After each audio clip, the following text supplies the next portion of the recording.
اعوذ باللہ من الشیطان الرجیم بسم اللہ الرحمن الرحیم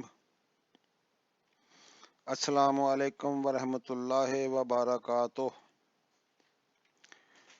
ناظرین، آج میں آپ کو صحیح مسلم کی حدیث نمبر 6538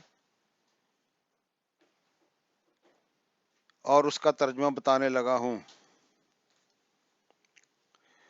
رسول اللہ صلی اللہ تعالی علیہ وآلہ وسلم نے فرمایا، لا تحاسدوا ولا تباغضوا ولا تجسسوا ولا تحسسوا ولا تناجشوا وَكُونُوا عِبَادَ اللَّهِ إِخْوَانًا،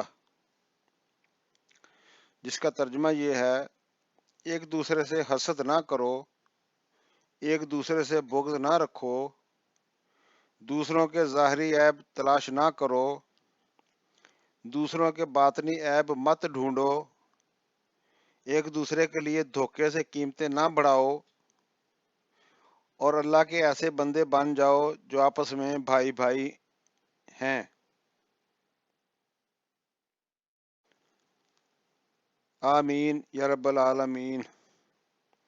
وما علینا الا البلاغ المبین۔